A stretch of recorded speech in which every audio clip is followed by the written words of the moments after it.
Il est inutile de présenter Alain Baugrain-Dubourg, vous le connaissez. Je rappellerai qu'il est le président de la LPO, la Ligue de protection des oiseaux. Et on va peut-être, avant de parler de vos livres, mon cher Alain, on va peut-être parler de cette plainte que vous venez de déposer devant la Commission européenne contre la France à cause de la chasse des oiseaux. La chasse aux oiseaux. Voilà, c'est bon. Et c'est bon. Oui. Normalement, il marche. Non, il marche. 1, 2, 3. Voilà, il marche mieux. Oui, c'est une plainte qu'on a portée jusqu'à la Commission européenne après avoir tout tenté, tous les recours possibles en France. Je rappelle quand même qu'on a gagné 12 fois devant le Conseil d'État, qui est la plus haute juridiction française. On a gagné, par exemple, pour les tétras, le grand tétras dans les Pyrénées, 30 fois devant les tribunaux administratifs. Et à chaque fois, la France récidive et se comporte mal, non conformément à l'intérêt des espèces et à la réglementation. Et ce qui me frappe, Patricia, quand même, c'est qu'un citoyen comme vous et moi, il fait une faute, il est condamné. Il refait la même faute, il est condamné à nouveau, mais on finit en prison. Vous voulez dire que la France est hors la loi, là? Ah ben oui, c'est vraiment la loi. Et alors que le Conseil d'État a condamné 12 fois le gouvernement français, et à chaque fois c'est la même peine, c'est-à-dire qu'on ne l'alourdit pas, on ne rend pas responsable. Donc, voilà, en désespoir de cause, on a été jusqu'à l'Europe pour 3 raisons. La première, c'est qu'on continue de chasser des espèces en mauvais état de conservation. Par exemple, en France, on chasse 68 espèces différentes contre une moyenne européenne de 20 à 30 espèces. Sur les 68 espèces, il y en a 20 qui sont sur la liste rouge de l'Union internationale de conservation de la nature, à l'agonie. Je vais prendre un seul exemple, la tourterelle des bois. Elle a perdu 80% de ses populations en une quinzaine d'années, au point que l'Europe, il y a quelques mois, a demandé aux pays membres un moratoire, qu'on cesse le feu devant cette espèce à l'agonie. Qu'a fait la France?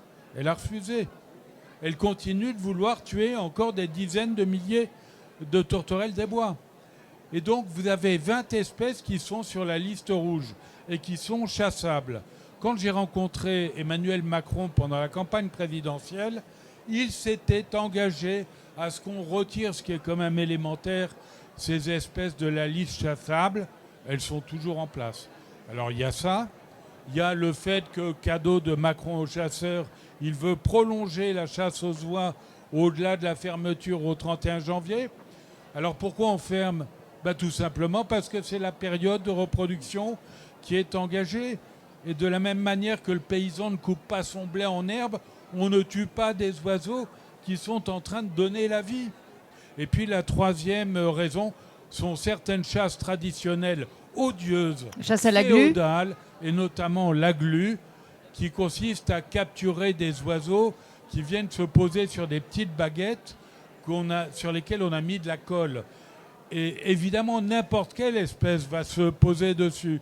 Alors les chasseurs nous disent « Ah non, mais on les prend, vous inquiétez pas, on les nettoie et on les relâche quand c'est une espèce protégée. » Sauf que nous, on a été sur les sites et on voit des poignées de plumes d'espèces protégées, des chardonnerets, des mésanges, des bouvreuils. Alors de deux choses l'une, les oiseaux, ils ont perdu leurs plumes, ils ne peuvent pas voler. Soit ils les relâchent dans la nature et les oiseaux, ils sont morts dans le quart d'heure parce que le premier chat venu ou je ne sais quoi, il va les croquer.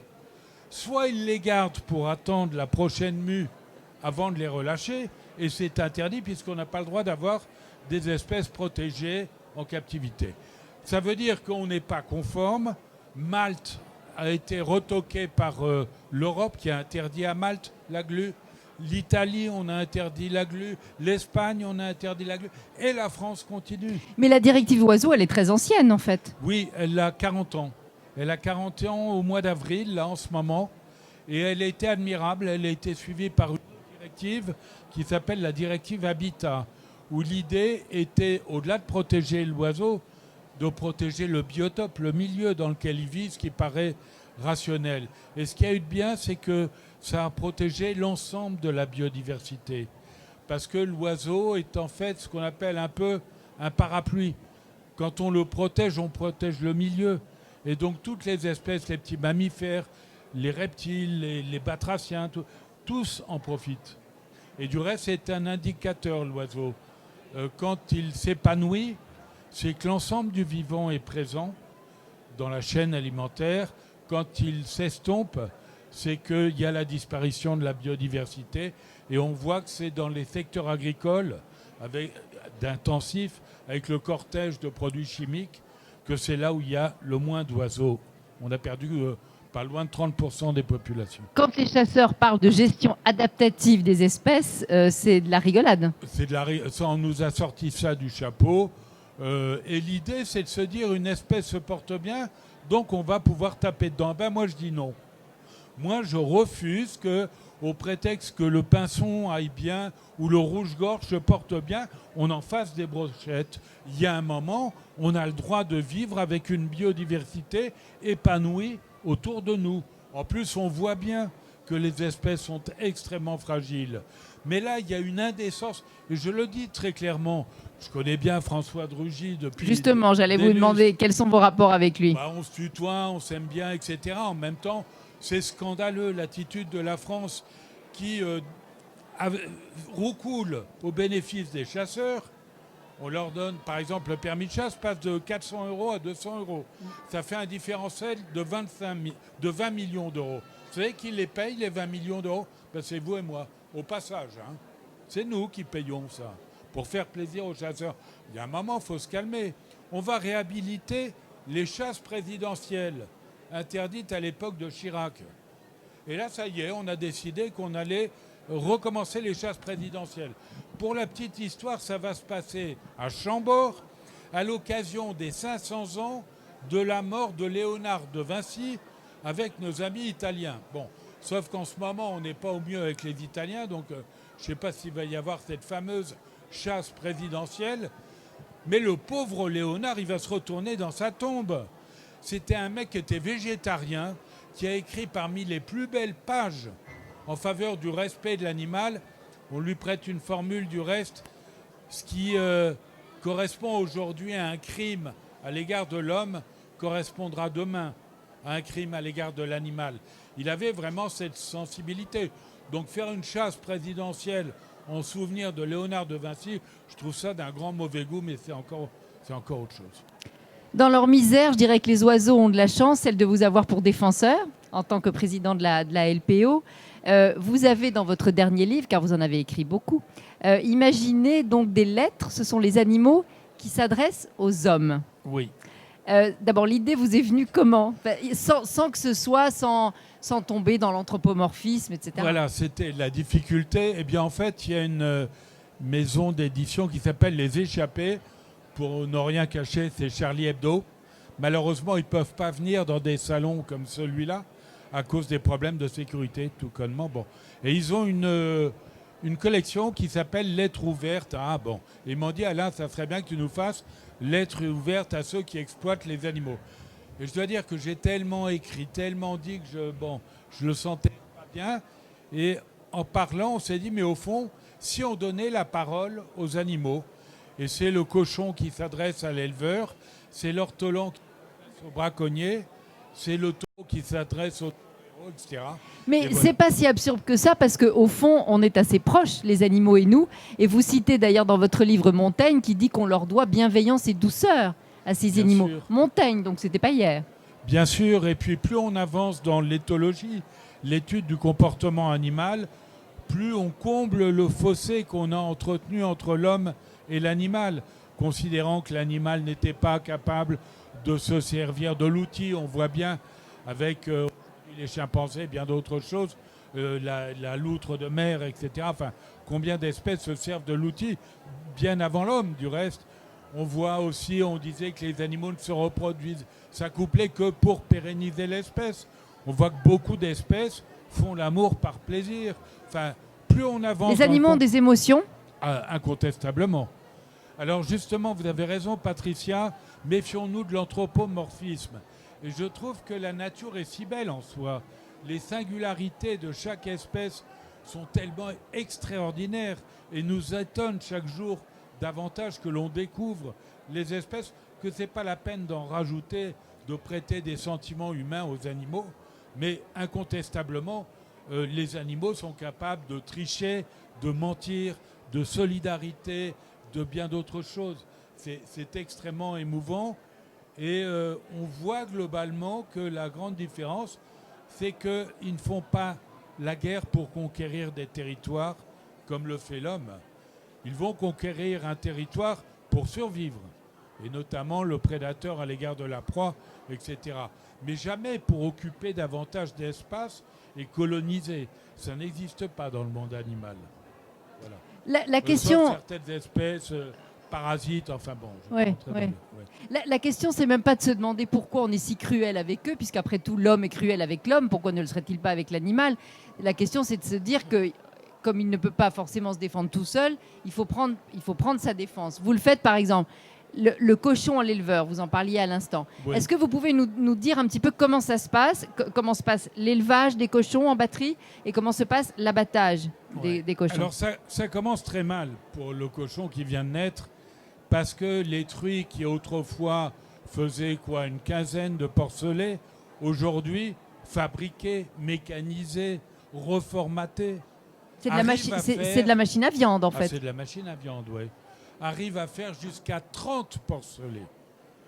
C'est que la femelle, la truie, elle a 16 tétines. Alors, qu'est-ce qu'on fait du surnombre ?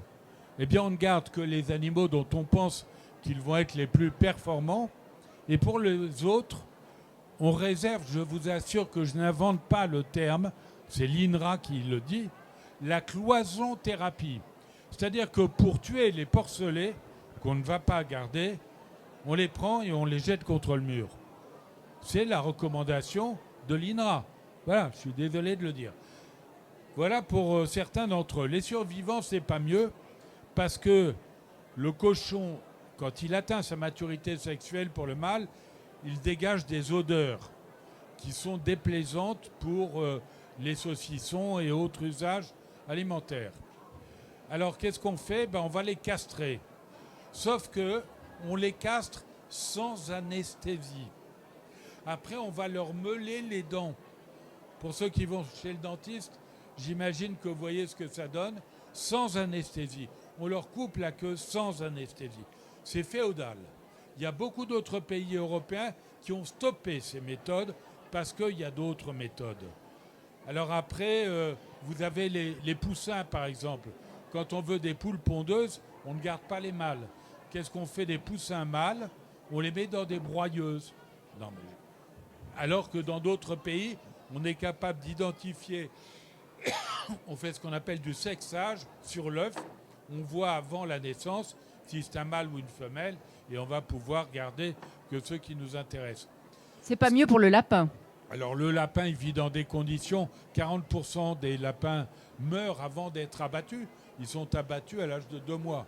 Ils vivent dans des conditions d'enfer, sur du grillage, etc. Et ce qu'il y a de terrible, c'est que d'autres pays européens, qui ne sont pas les derniers sur le plan économique, l'Allemagne, l'Autriche, la Belgique, ont choisi d'autres méthodes respectueuses de l'animal. La France, non. Il y a une loi dont on a beaucoup reparlé ces derniers jours, c'est la loi alimentation-agriculture, qui visait très légitimement du reste à élever les revenus des producteurs, singulièrement des petits paysans, etc., pour qu'ils soient payés à leur juste travail. Et c'est notamment la grande distribution qui prenait un différentiel très lourd qui ne permettait pas... Or, dans cette loi, qui avait été initiée du reste par Nicolas Hulot, il y a eu un travail qui a porté sur le bien-être animal. On s'est dit, dans cette loi, on va s'interroger, on va voir comment on peut avancer. Moi, j'ai travaillé. On se tape quand même bénévolement des après-midi de travail. On fait des rapports, on voit avec les vétérinaires, les trucs. Enfin, c'est pas simplement des propos comme ceux que je tiens là, comme ça à la volée. C'est vraiment du boulot, moi et d'autres. Eh bien, tous les amendements qu'on a proposés, notamment mettre de la vidéo dans les abattoirs, ne plus couper les coucougnettes des porcelets sans anesthésie, tous ont été retoqués par les parlementaires. Il n'y en a pas un seul qui a été retenu. Ils n'ont même pas eu la pudeur de faire façon glyphosate. On l'interdira dans 5 ans. Non, ils ont rejeté. Alors il y a un moment où quand je vois qu'on prétend être les meilleurs en matière de biodiversité, de respect de la vie, et qu'on a des comportements comme ça, il y a un moment où ça commence à bien faire. C'est scandaleux, c'est un mensonge public, et par bonheur, la société commence à s'en rendre compte, elle réagit, et ce qu'on n'a pas pu obtenir dans le bulletin de vote, par le bulletin de vote, on l'obtient par notre manière de consommer. Par exemple, on voit aujourd'hui, tiens, on va faire un test pour les œufs. Il y a des numéros sur les œufs, sur chaque œuf, de 0 à 3. Ceux qui savent à quoi ça correspond, ces numéros, est-ce que vous pouvez lever le doigt, ceux qui savent? Ah, c'est pas mal. Ah, pas mal en Bien. Saône-et-Loire. Ah ouais. Bon, toi, tu ne seras pas venu pour rien. Eh bien alors, je vais vous le dire. Le 0, c'est ce qu'il faut. C'est l'agriculture bio, l'élevage bio, c'est-à-dire que les volailles ont accès à l'extérieur, non pas des traitements phyto, machin, etc. Le 1, c'est sorti à l'extérieur, mais il peut y avoir des produits. Le 2, ça reste à l'extérieur, mais les poules sont au sol. Et le 3, qu'il ne faut prendre à aucun prix, c'est en batterie, où les animaux vivent dans des conditions effrayantes. Et eh bien, on voit que les consommateurs ont rejeté peu à peu l'œuf numéro 3, au point que beaucoup de distributeurs, comme Carrefour, Leclerc et bien d'autres, maintenant, ont retiré les élevages en batterie, les œufs issus de batterie. Au passage, ils les mettent pour toutes les fabrications de pâtisseries et autres. Bon. Mais déjà, les œufs... Alors donc, on a tous le pouvoir de changer un peu les choses en faisant pression. Mais quand vous parlez de l'opinion publique qui est en train de changer, de bouger, et que ça peut effectivement changer quelque chose aussi sur le plan politique, dans le cadre du grand débat, vous avez eu des retours de citoyens lambda qui semblent tout à fait d'abord au fait de ce qui existe, de ce qu'ils ne veulent pas, et qui, voilà, ça peut peut-être Oui. apporter... Alors Patricia Martin est gentille parce qu'elle a animé. C'était pas pour qu'on parle de ça, mais c'était très intéressant. Consacré à la biodiversité. C'était à la mairie du 15e. Il y avait plus de 300 personnes. Et on a été frappés de voir la maturité des interventions. Il y a vraiment une connaissance aujourd'hui de la part des citoyens des questions qui se posent. Et donc maintenant, il faut agir. Je suis désolé, j'ai croisé votre maire là tout à l'heure. Il s'en est pris pour son grade. Il va vous raconter pourquoi. Non, mais quand même, on arrive là tout à l'heure. Qu'est-ce que je vois? Un cirque avec des animaux sauvages. C'est inacceptable au XXIe siècle, avec notamment des tigres. Il y a la lettre du tigre. Oui, la lettre du tigre. Moi, j'ai eu le bonheur de faire beaucoup de reportages. J'ai tourné en Inde, dans des réserves où il y avait des tigres. Un tigre, ça a besoin de 50 km² pour vivre, même s'il a vraiment de quoi à bouffer, des gazelles, des trucs. 50 km². Et il vit en solitaire. Il ne rejoint ses congénères que pour la période de reproduction et l'élevage des jeunes. Voilà. Tout le reste du temps, il veut être seul et de l'espace. Et il va marquer son territoire à tout. Qu'est-ce qu'on lui impose là, à quelques mètres de où nous trouvons? On lui impose une voiture-cage de 9 m² de sûr, en promiscuité avec d'autres tigres et des lions. Eh bien, moi, je peux vous dire que même si les tigres en question ont été élevés au biberon avec amour par le chien dans la caravane en 10e génération, ça reste un tigre avec les besoins fondamentaux du tigre. C'est donc inacceptable de leur imposer des conditions pareilles. C'est scandaleux, il faut que ça disparaisse. Et donc voilà, il faut faire pression auprès du maire pour dire nous on veut plus de ça. C'est pas pédagogique pour les enfants, c'est effrayant de montrer une domination. Surtout maintenant avec les vidéos, les films qu'on peut voir, on peut montrer des animaux de toutes sortes en liberté sans passer effectivement par le cirque. Il y a une lettre aussi qui soulève un autre problème qui est très belle dans votre livre, c'est celle de la tortue luth. Alors la tortue luth, c'est la plus grande tortue marine du monde. Elle pèse quasiment le poids d'une vache, elle peut atteindre les 500 kilos. Moi j'ai eu le bonheur de les voir se reproduire en Guyane, et certaines d'entre elles arrivent, on ne sait pas trop comment, du reste, jusque chez nous, entre l'île de Ré, l'île de Léron, etc. Sauf que la tortue luth, elle mange des méduses. Et elle confond aujourd'hui les sacs plastiques qu'on trouve dans l'océan avec les méduses. Et actuellement, c'est l'évaluation du moment, vous avez 130 millions de tonnes de déchets plastiques dans l'océan. C'est vraiment une catastrophe. Il y a les méduses, mais pas que. Beaucoup d'oiseaux ingèrent également directement ou indirectement par le jeu de la chaîne alimentaire du plastique. Et par exemple, on a des oiseaux qui sont vraiment les oiseaux de mer par excellence, qui sont, on les appelle pélagiques, qui vivent en haute mer, les pétrels. On a pu en retrouver morts, on a regardé dans l'intestin. On a retrouvé 200 grammes de plastique. C'est comme si nous, on a fait l'analogie, on avait bouffé 20 kilos de plastique. Voilà. Donc c'est un vrai problème. Je dois dire que là, il y a une prise de conscience de la part de la France, c'est bien, et des États européens. On va interdire prochainement l'usage d'un certain nombre de... Il est temps. Voilà, il y a eu les sacs plastiques, il y a eu... Mais voilà. Vous parliez à l'instant de l'île de Ré, il n'y a pas très longtemps, sur vos plages, on a trouvé un dauphin, c'est ça? Alors, un dauphin échoué. Malheureusement, c'est pas un dauphin. C'est pas un dauphin, pardon, c'était quoi? Si, ce sont des dauphins et des marsouins aussi. On en a trouvé plus de 400 au moment où je vous parle, ce qui conduit, avec le nombre d'animaux qui n'atteindront jamais les côtes, à une évaluation de 4400 dauphins. C'est plus qu'on n'en a jamais trouvé morts sur les côtes depuis une quinzaine d'années qu'on fait des suivis. Alors, d'où vient cette mortalité? Eh bien, c'est notamment par les techniques de pêche, où vous avez ce qu'on appelle la pêche au bœuf, c'est-à-dire que vous avez deux chalutiers qui vont avancer comme ça en tirant une énorme poche. Il y a des merlus à l'intérieur et tout, et les dauphins viennent évidemment manger les poissons. Et là, ils se noient, tout simplement. Ils rentrent dans le filet, ils ne peuvent pas ressortir. Et on les retrouve avec des marques de gaffe parce que les pêcheurs les rejettent à l'eau.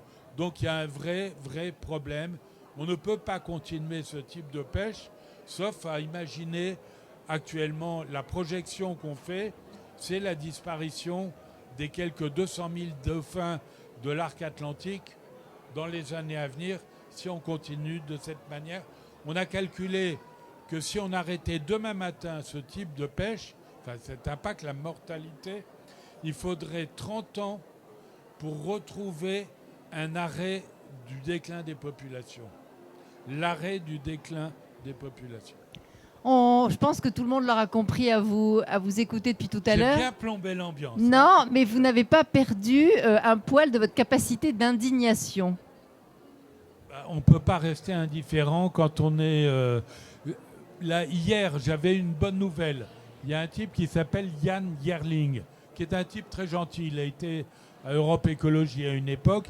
Il a été nommé par Macron ambassadeur de la biodiversité. C'est vraiment quelqu'un de bien qui se passionne pour nos voisins les plus proches, les primates.